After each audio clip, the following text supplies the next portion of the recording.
Buenas tardes, es para mí un placer estar aquí con un amigo, con el doctor Raúl Moreno, del Hospital de la Paz, muy cerquita de aquí donde nos encontramos. Y me gustaría conversar con él, charlar con él, que nos contara los resultados de un estudio que se ha presentado recientemente en el Congreso del TCT y que es el estudio Talent. ¿Nos podría explicar un poco este estudio, qué resultado ha tenido y cómo ha sido diseñado?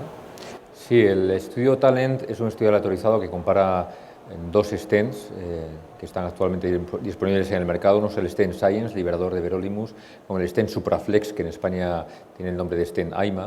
Este stent es un stent de cromo cobalto, tiene un polímero bioabsorbible, libera sirolimus y tiene unos strats muy finos de 60 micras en todos los rangos de diámetros del stent, desde 2 a 4,5.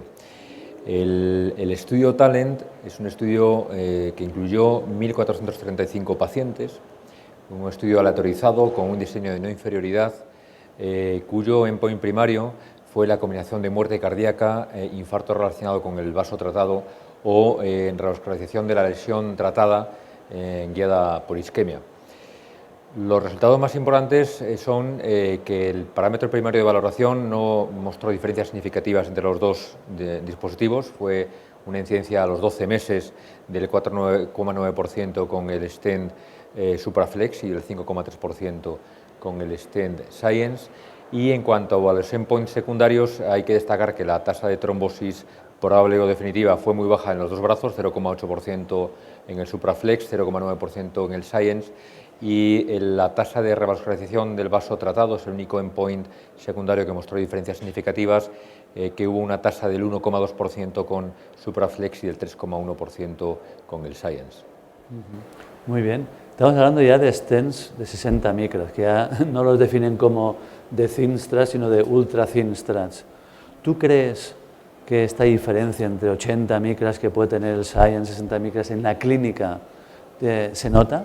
¿En qué casos ves que tú, que lo has utilizado en este estudio, puede marcar una diferencia, esta diferencia en micras? Bueno, efectivamente, entre 80 y 60 micras hay poca diferencia. Quizá en los casos donde en llevar el stent a las zonas más distales o donde la navegabilidad del stent pueda necesitar un plus de flexibilidad puede tener trascendencia. Luego, por otra parte, el grosor de los strats, quién sabe, podría tener implicaciones en el proceso de restenosis a largo plazo. De hecho, el endpoint primario no mostró diferencias significativas en el estudio Talent, pero la incidencia de revascularización de la lesión tratada indicada clínicamente sí que mostró diferencias significativas a favor del Supraflex.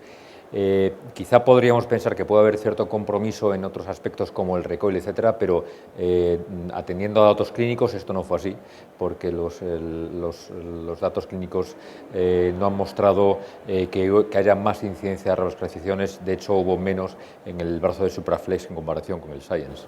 Eventualmente también puede tener alguna incidencia en la reendotelización de este dispositivo, el que sea un poco menos grueso. No sé si hay datos en este sentido, se ha hecho algún subestudio.